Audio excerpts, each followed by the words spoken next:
Hi friends, ఈరోజు Jamie సుబోధలో చక్కటి హాస్యాన్ని అందించే ఓ అల్లుడి కథ వివరించాలనుకుంటున్నాను. అల్లుడు అనగానే ఒక రకమైనటువంటి గౌరవం అత్తమామలకు.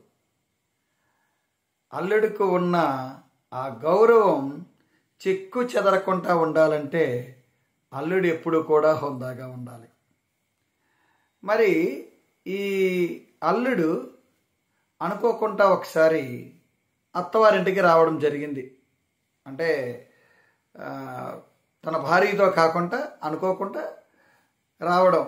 కొత్త అల్లుడు వచ్చాడు. అప్పుడు కొత్త అల్లుడు కూడా ఏదో పండగ చెప్పడానికో దేనికో రావడం జరిగింది. ఇప్పుడంటే మనకి ఈ మొబైల్స్ ద్వారా మెసేజ్ లేకపోతే ఫోన్ చేసి ఏమీ రావడం కుదరట్లేదు బావా, లేకపోతే మామయ్య గారు, అత్తయ్య అని ఇలా చెబుతూ వాళ్ళని పండగకు వచ్చి అని చెప్తారు. ఆనాటి కాలంలో ఇలాంటి ఈ సౌకర్యాలు లేవు కాబట్టి తప్పకుండా ఉత్తరమైన వెళ్ళాలి, ఒక 4-5 రోజులకి, లేకపోతే మనిషి అయినా వెళ్ళాలి. ఉత్తరం వేస్తే ఏం బాగుంటుంది కదా అని కొత్త అల్లుడు మొత్తం మీద వెళ్ళాడండి అత్తవారింటికి.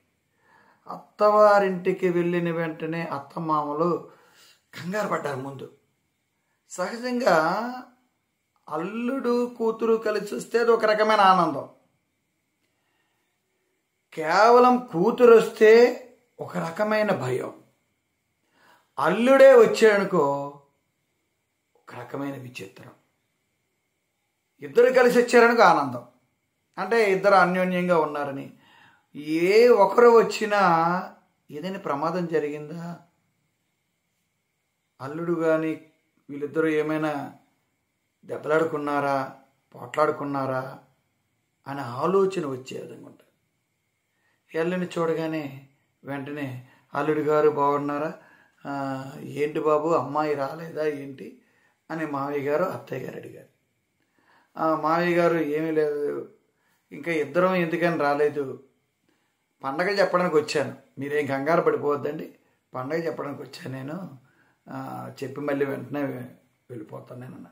అదేంటి అల్లుడి గారు మీరు వెంటనే వెళ్ళిపోతారు, భోజనం చేయకుండా వెళ్తే ఏం బాగుంటుంది, అల్లుడి గారిని భోజనం చేయకుండా ఎలా పంపిస్తాం మేము, సాయంత్రానికి వెళ్ళిపోతాను వెళ్ళండి అని చెప్పడం జరిగిందన్నమాట. సరేలే అనేసి కూర్చున్నమాట. అల్లుడు వచ్చారని గారెలు, కోడి మాంసం. మరి ఆనాటి కాలంలో ఇప్పటికీ కూడా అవి ఇప్పుడు హైలైట్ అయ్యండి. ఈ మాంసాహారులకు, నాన్ వెజ్ వాళ్ళకి నాటుకోడి పులుసన్నా, నాటుకోడి ఇగురన్నా అసలు మామూలు ఇష్టం కాదండి. వాటితో పాటు చిల్లిగారులు ఉన్నాయనుకోండి, అందులో ఈ యొక్క ఇగురు వేసుకొని తింటే నా సామిరంగా అద్భుతమైన స్వర్గం అంటే స్వర్గం. ఇది ఎన్వి ప్రియులకు బాగా తెలుసు. ఇప్పుడు నాటుకోలు తగ్గాయి కాబట్టి మామూలుగా చికెన్ అనేది వాడుకోవడం జరుగుతుంది. మరి ఆ విధంగా గారెలు, అప్పటికైనా బిర్యానీ, ఇవన్నీ మామూలు పలావ్ ఏదో ఒక విధంగా ఆ సమయంలో ఉన్నటువంటి సంబంధించినవి మొత్తం మీద వాళ్ళని అల్లుడి గారికి ఆ పిండి వంటలు కానీ అవన్నీ కూడా ఏర్పాటు చేయడం జరుగుతుందన్నమాట. చేస్తూ వీళ్ళు ఏం చేశారంటే అల్లుడి గారికి వడ్డించారు. వడ్డించే ముందు వాళ్ళు ఎప్పుడైతే మనం ఉత్తరాంధ్రలో ముఖ్యంగా, ఇప్పుడంటే లేవు కానండి, మా చిన్నప్పుడు తప్పనిసరిగా రాగి సంకటి, ఆ సంకటి అనేది మనకు రాయలసీమలో వాడతాం. కానీ ఈ రాగి సంకటిని ఉత్తరాంధ్రలో ఏమంటామో తెలుసా? మీకేమైనా తెలుసు అంటారా? తోప, తోప అంటారు. నాటుకోడి ఇగురు ఉందంటే తోప ఉండేవారు. మరి అల్లుడి గారికి తోపేస్తే నామోసుగా ఉంటుందేమో అంటే అది కొంచెం మిడిల్ క్లాస్ వాళ్ళు వాడేదనమాట. నామోసుగా ఉంటుందేమో, వద్దులే అని గిన్నెలో చక్కగా ప్లేట్ కడిగి గారెలు, చికెను మొత్తం ఇలా వండినవన్నీ కూడా పెట్టారు అల్లుడి గారికి.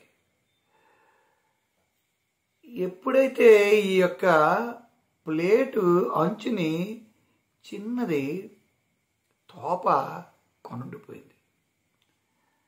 అంటే ఏదో కడిగేటప్పుడు ఏదో మొత్తం మీద మిస్ అయింది అడుగునక్కడ. దాన్ని ఇలా తీసి తిన్నాడు. అల్లుడికి తోప అంటే ప్రాణం. ఈ విషయం అమ్మాయి గారు ఎప్పుడు చెప్పలేదు. అడుగుదామంటే మొగమాడు వచ్చింది అల్లుడికి. కానీ వద్దులే, ఇంటికెళ్ళి మా ఆవిడతో తోప వండిపించుకుంటానని మొత్తం మీద గారెలు చికెన్ ఏదో మొత్తం మీద తినేశాడు. చాలా బాగున్నాయి అత్తయ్య, మీ వంటలు చాలా బాగున్నాయి చెప్పుకుంటూ మొత్తం మీద మరి చీకటి పడిపోతుంది. ఇంకా నేను అప్పుడు నడుచుకొని వెళ్ళడమే కదా, ఎక్కడికైనా 2 కాళ్ళు బస్సే. ఈ బస్సులు కానీ ఏమీ లేవు, నడుచుకుంటూ వెళ్ళడమే. చిన్నప్పుడు మా నాన్నగారు కూడా సుమారు 40-50 కిలోమీటర్లు నన్ను భుజాన్ని వేసుకుంటూ నడుచుకుంటూ వెళ్ళిపోయేవారు. బాబా ఏమి శక్తివంతులంటే వాళ్ళు నిజంగా. కిలోమీటర్ నడిస్తే, కిలోమీటర్ కాదు ఒక 1/2 కిలోమీటర్ నడిస్తే కాళ్ళు నొప్పులు వచ్చేస్తాను మనకి.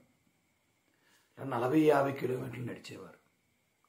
మరి మా అమ్మమ్మ సింహాచలం నుంచి మా ఊరైనట్లు లక్కవరపకోటకి సుమారు ఒక 50 కిలోమీటర్లు ఉంటుంది. 40-45 మధ్య ఉంటుంది. పైన ఒక ఈ జీడి పళ్ళు అంటాం చూసారండి, జీడి గింజలు ఉంటాయి, జీడి పళ్ళు ఉంటాయి, ఎర్రగా ఉంటాయి. అవి ఒక మూట పట్టుకొని నడుచుకుంటూ వచ్చేసిందండి ఆవిడ. మహనీయురాలు, ఎంత గొప్ప విషయం చూడండి. అలా నడిచేవారు.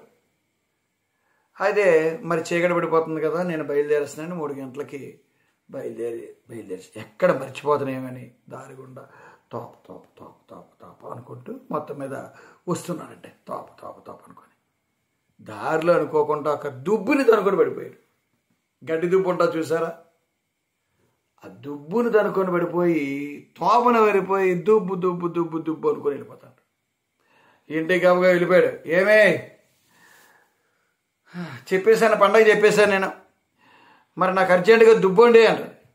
అదేంటండి దుబ్బు వండడం ఏంటండి? మీ అమ్మ చక్కగా వండింది కానీ నాకు పెట్టలేదు, అన్నీ చాలా బాగా చేసింది, దుబ్బు పెట్టలేదు. మరి నేను అడిగితే మొగమాటగా ఉంటుందని అడగలేదు. నువ్వు అర్జెంటుగా నాకు తినాలని ప్రశ్న దుబ్బి పెట్టాను.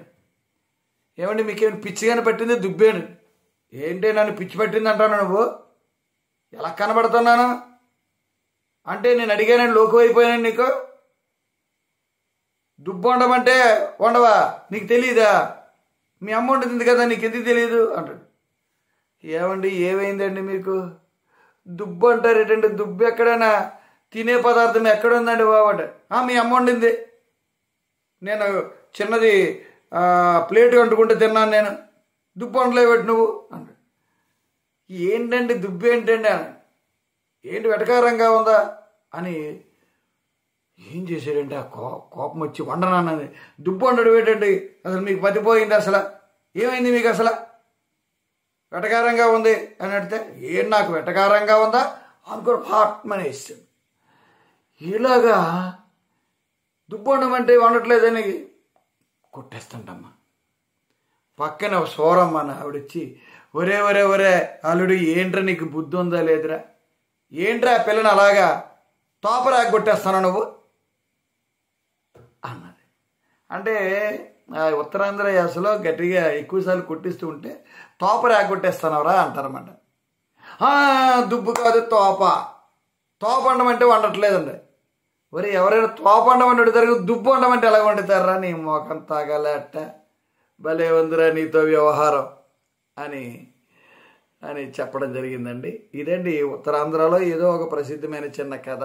చిన్నప్పుడు ఎప్పుడు నేను మా తాతయ్య వాళ్ళు చెబితే విన్నాను నేను, అది ఇప్పుడు మీకు అందించాను అనమాట. ఏమంటే నవ్వు అనిపించట్లేదా? కథ ఆసక్తికరంగా ఉంది కదా. మరి ఇప్పుడైనా ఒకసారి నవ్వండి. దుబ్బు ఎవరైనా వండుతారా? తోప అంటే రాగి సంకటి. అర్థమైంది కదా. మరి అందరికీ షేర్ చేయండి, వారే నవ్వచ్చు. సరే.